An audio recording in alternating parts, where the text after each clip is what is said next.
저는 아마 오늘 이 자리에 참석한 패널 중에 유일한 20대일 거고 지금도 대학에 재학 중인 대학교를 다니고 있는 대학생입니다. 그래서 저는 법률가나 전문가분들의 시선보다는 솔직하게 20대 입장에서 바라보고 있는 이번 사태에 대해서 좀 이야기를 해드릴까 합니다. 사실 이번 사태를 보면서 되게 어떻게 보면 좀 신기했던 부분들이 있었는데 대학생들이 또 청년들이 정치에 관심을 많이 갖기 시작했습니다. 사실 그 전까지 지방선거를 보면 솔직하게 말하면 제 주변에는 이번 지방선거 후보가 누군지도 모르는 친구들이 정말 많았는데 그렇다면 과연 이번 지방선거 사태에 있어서 왜 이렇게 대학생들과 청년들이 목소리를 내고 있는가를 좀 집중해 볼 필요가 있을 것 같습니다. 사실 이게 특정 정당, 이런 정치인의 목소리 이런 걸 대변을 하기보다는 저희가 지금까지 자라오면서 꽤 많은 사회의 변화가 있어 왔고 저희는 항상 공정한 것을 굉장히 많이 추구를 해왔습니다. 내가 열심히만 하면 충분히 바뀔 수 있다. 이런 가능성을 항상 가지고 있고 공정한 출발선을 만들자고 지금까지 꾸준히 발전해온 대한민국에서 저희의 가장 기본적인 참정권을 침해를 당하는 이 사태에 있어서 특히 더 젊은 세대들이 분노하지 않았나 생각하고 있습니다. 그렇다 보니까 각 대학교에서는 총학생회뿐만 아니라 일반 대학생들도 대자보를 내기 시작하고 특히 총학생회에서는 시국선언도 많이 이루어지고 있는데요.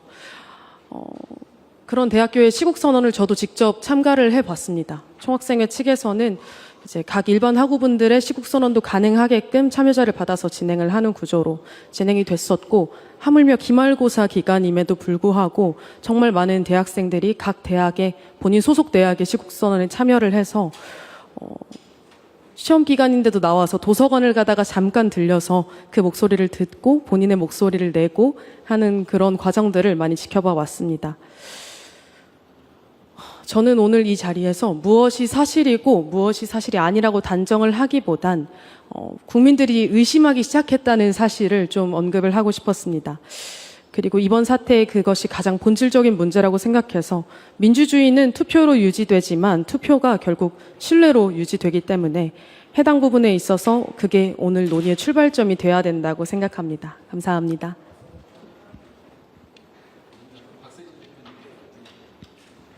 선거감시 활동을 하고 있는 시민의 눈 대표 박세진입니다.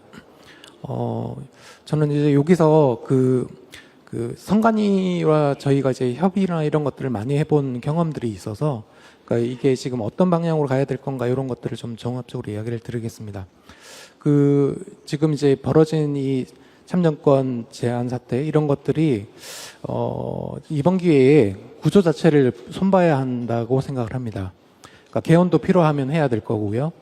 그래서 이제 앞서 말씀하신 것들처럼 첫 번째 필요한 거는 위원장 상임화인 것 같습니다. 그래서 지금처럼 비상금 판사님들이 겸직하는, 그러니까 위원장을 겸직하는 구조로는 아무리 사무처가 열심히 일을 해도 사실 소용이 없습니다. 의사결정의 정점에 있는 분들, 그러니까 이제 위원장이 정점에 있는 분인데 그 현장, 선거 사무나 이런 거에 대한 현장을 모르기 때문에 이런 일들이 벌어지는 거고, 제가 알기로 선관위 개혁을 위한 지금 현재 정치권의 TF들도 이런 이제 위원장 상임 전환을 검토하고 있다고 합니다. 그래서 이게 바람직한 방향이라고 저도 생각하고요. 둘째, 앞서 이제 이소용님께서 말씀하신 것처럼 외부 감사 도입의 필요성 이런 것들도 필요하다고 생각을 합니다.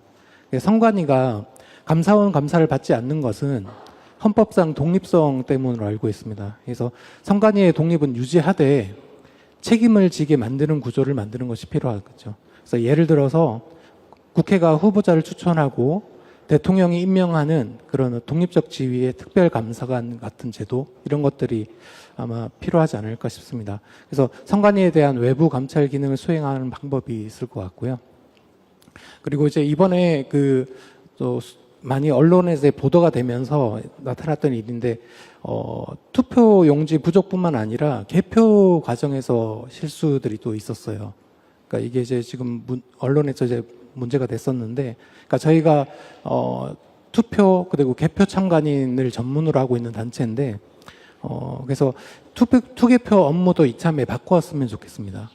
그래서 본투표 당일 이번에 이제 문제가 됐던 투표용지 문제 같은 경우에도 본투표 당일 투표용지를 사전 투표처럼 현장에서 바로 출력하는 방식 이런 것들을 이제 도입하게 되면 뭐 배분이 틀려서 나타나는 문제라든가 이런 것들은 발생하지 않을 거고요. 그리고 이제 개표도 마찬가지인데 그 본투표부는 그 독일처럼 현장에서 바로 개표를 하는 것. 그리고 이제 사전 투표부는 이제 보관을 철저히 해서 그걸 이제 합산하는 방법. 이런 식으로 해서 그 투개표 업무가 이제 좀 바뀌는 계기가 되었으면 좋겠습니다. 지금 이제 이런 방향은 이제 법 개정이라든가 개헌을 통해서 해야 될 뭐 일들인데요. 근데 이거보다 제가 좀 말씀을 드리고 싶은 게 있는데, 그러니까 제도를 고치는 것만큼 중요한 것이 그 제도가 실제로 작동하게 만드는 힘이라고 생각을 합니다. 그러니까 저희가 이제 2016년부터 그 개표 참관 이런 걸 해온 단체인데요. 그러니까 지금 이제 선관위가 운영하고 있는 제도 상당수가 사실 저희들이 선관위가 협의하면서 교섭하면서 이루어지는 것들이 되게 많습니다. 그러니까 예를 들어서 사전 투표함 CCTV를 6개월간 의무 보관하게 하는 것, 그리고 사전 투표함 보관소에 시계를 비치를 해서 영상이 멈춘 것이 아닌지 확인하게 하는 것, 그리고 관외 투표 용지를 이송할 때 참관인을 동행하게 하는 것, 그리고 이제 개표에서 수개표를 도입하는 것. 이 전부 다 이제 저희가 선관위와 수년간 교섭을 하면서 요구했던 사항들인데요. 이 변화가 굉장히 더뎠어요. 그래서 지금 이제 더디지만 조금씩 이제 변화 온 건 맞는데, 이게 이제 이게 굉장히 오랜 기간을 이제 해왔다는 거죠. 그래서 저희가 새롭게 요구하는 사항이 두 가지가 있습니다. 하나는 기왕 시계를 넣은 만큼의 이제 요일과 날짜를 표시가 되는 시계로 업그레이드 해달라는 건데, 그것도 사실은 이제 또 몇 년간 또 시간이 또 걸리겠죠. 다른 하나는 그 사전투표함 보관소 CCTV를 교통방송처럼 실시간으로 중계하는 겁니다. 그러니까 이거 지금 이제 CCTV로 이제 그 확인을 할 수 있는데, 그걸 이제 실시간으로 교통방송처럼 할 수 있도록 하는 거죠. 그러니까 이게 왜 중요하다고 제가 생각하냐면, 관료제라는 것이 내부 압력만으로는 절대 안 바뀌기 때문이라고 저는 생각합니다. 그러니까 선관위가 뭐 앞서 말한 것처럼 자체적으로 쇄신안 등을 낸 적도 있지만 이행이 잘 안 됐거든요. 그러니까 결국 외부에서 계속 보고, 그리고 이제 계속 요구하고 끝까지 따라가는 이제 저희와 같은 시민단체들이 있어야 제도가 실제로 바뀐다고 생각합니다. 그러니까 오늘 논의되는 이 뭐 여러 가지 이야기들도 큰 틀의 개혁도 이제 중요하지만, 그 개혁이 만들어진 뒤에 시민단체가 계속 감시하고 교섭할 수 있는 그런 채널을 제도적으로 보장하는 것, 그게 함께 가야 된다고 생각합니다. 그런 것까지 같이 고민해서 이게 이루어졌으면 좋겠습니다. 이상입니다.